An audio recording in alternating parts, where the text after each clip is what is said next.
ఈరోజు 10 ఏళ్ళు విధ్వంసమైన తెలంగాణను వికాసం వైపు నడిపించేందుకు గత 365 రోజులు 24 గంటలు శ్రమిస్తూ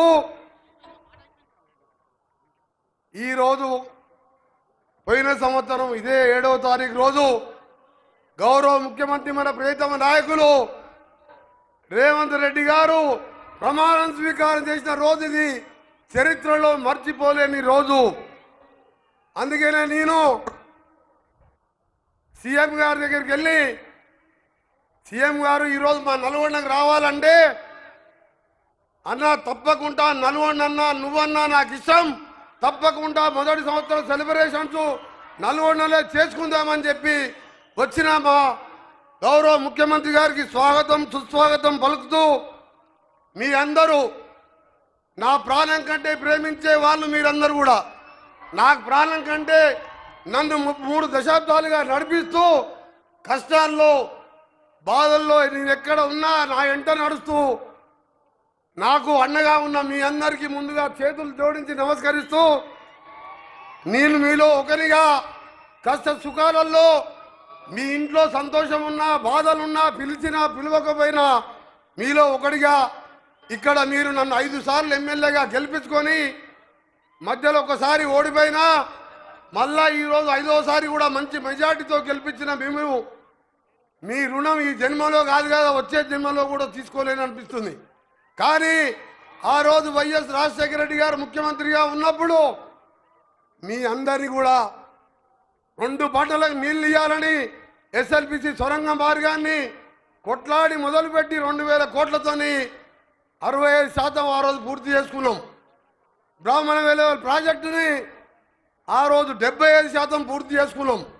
కానీ ఆ రోజు తర్వాత తెలంగాణ వచ్చిన తర్వాత 10 ఏళ్ళు మన మీద కక్ష కట్టి నా మీద కోపంతో నాకెక్కడ పేరు వస్తుందో అని చెప్పి ఈ ఫ్లోరైడ్ జిల్లాని మూసి 1 కోటి మంది వదిలిపెట్టే వ్యర్థాలు ఫ్యాక్టరీల వ్యర్థాలతో మన జీవితాలు నాశనం అవుతున్న నల్గొండని పగబట్టి ఆ ప్రాజెక్టులు ఎక్కడేసిన గొంగలు అక్కడే ఉంటే మళ్ళా రాజశేఖర రెడ్డి లాగా ఈరోజు నాకు మంత్రి అయిన తెల్లారే నీ ఎస్ఎల్బిసి నీ బ్రాహ్మణ వెలువల పూర్తి చేసుకో, నీకు నేనున్నానని చెప్పి మాటిచ్చి ఉత్తమ్ కుమార్ రెడ్డి గారు గౌరవనీయులు మన జిల్లాకే చెందిన వారు డిప్యూటీ సీఎం గారు కూడా అండగా ఉంటూ ఆ ప్రాజెక్టులన్నీ కూడా సీఎం గారు ఉత్తమ్ కుమార్ రెడ్డి గారు ఆ మిషన్ బోరింగ్ ఆగిపోయి ఎప్పుడో ఆగిపోయింది ఖరాబ్ అయి నన్ను గవర్నమెంట్ పైసలతో అమెరికా పంపించి ఉత్తమ్ కుమార్ రెడ్డి గారు లేఖ రాసి సీఎం గారిని ఒప్పించి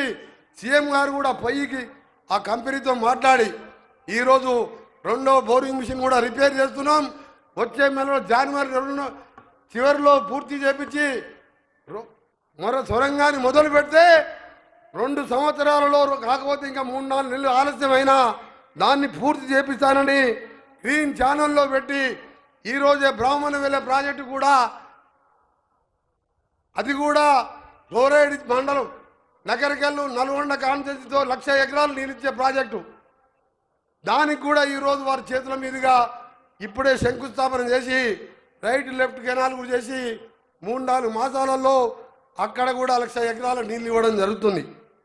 ఈరోజు ఎస్ఎల్బిసి సొరంగం మన ముఖ్యమంత్రి గారు ఎప్పుడు చెప్తుంటారు, మనకు దేశంలో ఏ రాష్ట్రంతో పోటీ కాదు ప్రపంచంతో పోటీ అని చెప్పి.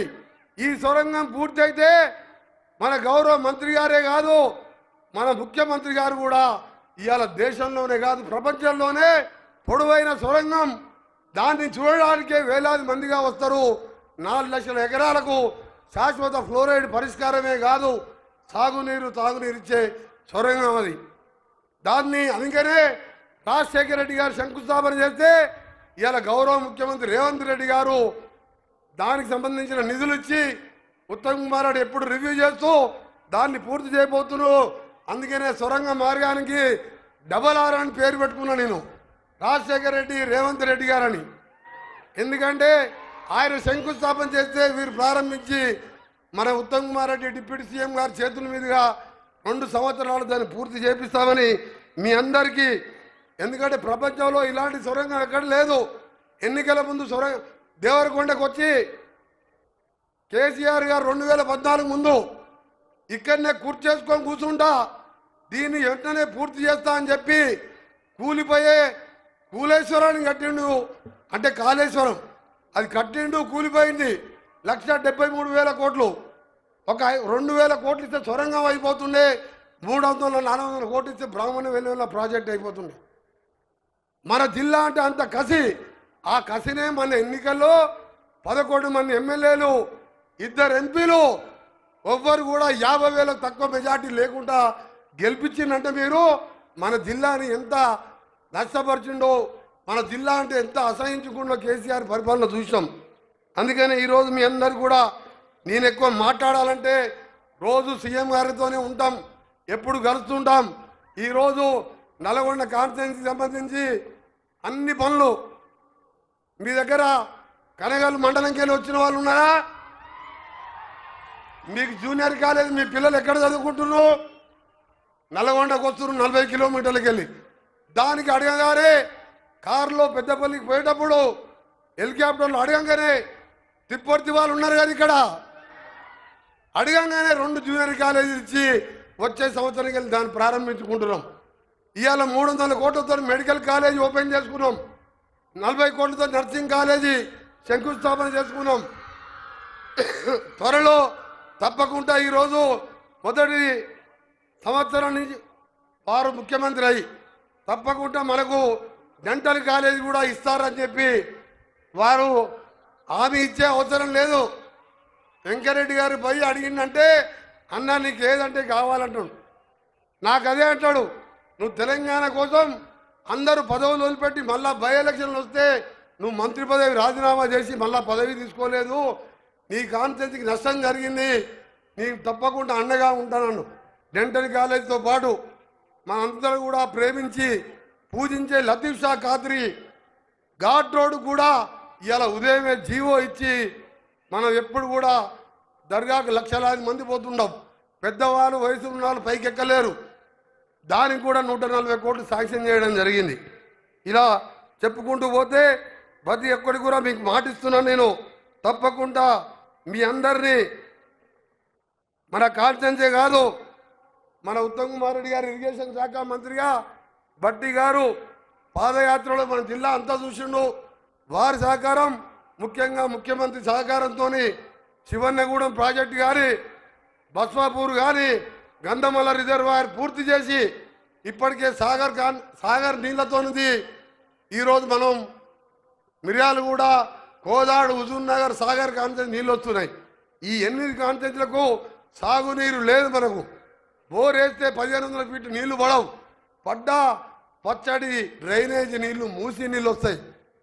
ఎన్నికల ముందు మనకు హామీ ఇయ్యలే గౌరవ ముఖ్యమంత్రి గారు, కానీ ఇవాళ పట్టుబట్టి 40 లక్షల మంది ప్రజలు మూసితోని డ్రైనేజ్ కలుస్తుంది, హైదరాబాద్లో ఇండస్ట్రీస్ కలుస్తాయి, మన ఆరోగ్యాలు క్యాన్సర్ రోగాలు 30 ఏళ్ళకే 60 ఏళ్ళుగా కనబడుతూ ఆ కంపు వాసన రోగాలతో బతుకుతామని మూసి ఎక్కడ పుట్టింది? వికారాబాద్లో పుట్టి నేరేడు జల్లో కృష్ణానదిలో కలిస్తే దాన్ని కంకణం కట్టుకొని మన 40 లక్షల మంది జీవితాలకు ఒక బతుకు ఆశనిచ్చిన ముఖ్యమంత్రి గారికి నల్గొండ జిల్లా ప్రజల తరఫున ధన్యవాదాలు తెలియజేసుకుంటూ మరొకసారి మీ అందరికి కూడా పేరు పేరున, ఎందుకంటే మీరు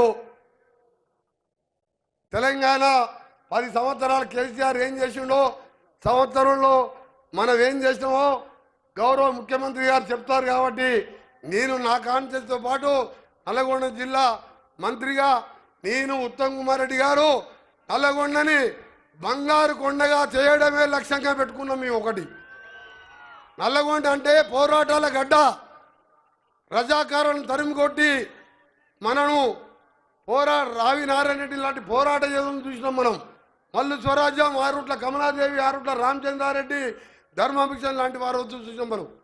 అలాంటి శ్రీకాంతాచారి మలిదశ ఉద్యమంలో ఉద్యమానికి నాంది అయి తెలంగాణ రావడంలో ఆయన ప్రాణాలు వదిలిపెట్టుకున్నాడు.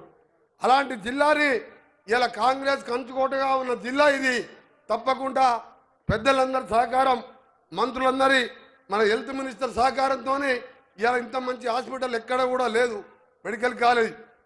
దానికి మన దామన్న అన్ని విధాలుగా సహకరించి పూర్తి చేసినందుకు కూడా ధన్యవాదాలు తెలియజేసుకుంటూ మరొకసారి మీ అందరికీ కూడా చెప్తున్నాను, నా విజ్ఞప్తి మీ అందరికీ వచ్చే ఎన్నికలు ఉన్నాయి, సర్పంచ్ ఎలక్షన్, ఎంపీటీసీ, జడ్పీటీసీ, మళ్ళా అసెంబ్లీ ఎన్నికల్లో ఏ విధంగా ఒక్కొక్కరిని చిత్తుగా ఓడగొట్టినామో మళ్ళా అన్ని గ్రామ పంచాయతీలు కానీ అన్ని ఎలక్షన్లు కూడా గెలిపించి ఈ ముఖ్యమంత్రి గారి మా ప్రభుత్వంలో మంత్రులకు అండగా ఉండండి.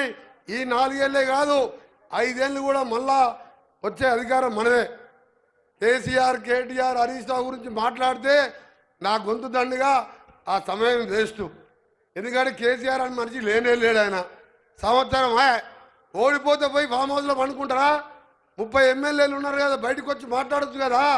అదే మా బట్టన్న 5 ఎమ్మెల్యేలు ఉన్నా 5 సంవత్సరాలు ప్రభుత్వాన్ని గల్లబట్టి నిలదీసి ప్రజల కోసం పాదయాత్ర చేసిన నాయకుడు. 30 ఎమ్మెల్యేలు ఉండి ఇప్పటికి బయటికి రాడు. హరీష్, కేటీఆర్ మాట్లాడతారు ఏ హోదాలో? హరీష్ రావు ఏవో కేటీఆర్ మామ అని చెప్పి వాళ్ళు ఎమ్మెల్యే అయ్యిండు. కేటీఆర్ ఏవో వాళ్ళ నాయన నాయకుడు కాబట్టి ఎమ్మెల్యే అయ్యిండు. నేను అలాగే మన నాయకుడు రేవంత్ రెడ్డి గారు రైతు కుటుంబంలో పుట్టి ప్రజల కష్టాలు చెప్పి ఈ స్థాయికి వచ్చినాం. అందుకనే మీ అందరు కూడా ప్రజాపాలన అందిస్తామని తెలియజేసుకుంటూ మరొకసారి మీ అందరు కూడా ఇంకా మన నాయకులు మాట్లాడేది ఉన్నది ఎక్కువ మీకు ఎక్కువ ఇబ్బంది పట్టేది, ఎందుకంటే చాలాసేపు అయినాయి. అయినా 1 సంవత్సరం దీనికి ముఖ్యమంత్రి గారు చాలా మంది మంత్రులు అడిగిన మన నల్గొండ పోరాటాల జిల్లాకు వచ్చిండు, నా కాన్స్టిట్యూన్సీకి వచ్చింది కాబట్టి ముందుగా గౌరవ ముఖ్యమంత్రి గారిని మాట్లాడవలసిందిగా వారికి విజ్ఞప్తి చేస్తూ స్వాగతం పలుకుతూ ఆ తర్వాత ఉత్తమ్ కుమార్ రెడ్డి గారు, దామన్న గారు, డిప్యూటీ సీఎం గారు ఫైనల్గా మాట్లాడతారు. అందుకనే మీ అందరికీ కూడా చెప్తున్నా, ఎవరు కూడా మళ్ళీ లాస్ట్కి నేను 5 నిమిషాలు మాట్లాడతా. నేను మాట్లాడినప్పుడు ఇంతకు 3 అంతలు బయట ఉన్నారు. మన గ్రౌండ్ దొరకక 3 రోజుల కిందే నిర్ణయించుకున్న మీటింగ్. అందుకనే మీ అందరు కూడా విజ్ఞప్తి చేస్తూ ఇంకా అరగంట ముఖ్యమంత్రి గారు మాట్లాడిన తర్వాత మా మంత్రులందరూ మాట్లాడతారు, మనకు వరాలు ఇస్తారు. నేను అందుకనే ఎక్కువ మాట్లాడుకుంటా వారికే సమయం ఇస్తూ మరొకసారి మన ఎంపీగా దక్షిణ భారతదేశంలో పెద్ద ఎత్తున మెజార్టీతో గెలిపించి రికార్డు సృష్టించిన మన రఘువీర్ రెడ్డి గారిని మీ అందరు కూడా చేతులు జోడించి నమస్కరిస్తున్నారు. మన అగ్రికల్చర్ మినిస్టర్ గారు తుమ్మల నాగేశ్వరరావు ఇన్ఛార్జ్ మినిస్టర్గా అడుగున ఎప్పుడు పిలిచినా నేను మీకు అండగా ఉంటానని ఆ అనుభవాలతో పాటు రైతులకు అండగా ఉంటున్న ఇన్ఛార్జ్ మినిస్టర్ గారు కూడా స్వాగతం పలుకుతూ ఇప్పుడు గౌరవ ముఖ్యమంత్రి గారు మాట్లాడవలసిందిగా కోరుతున్నాం.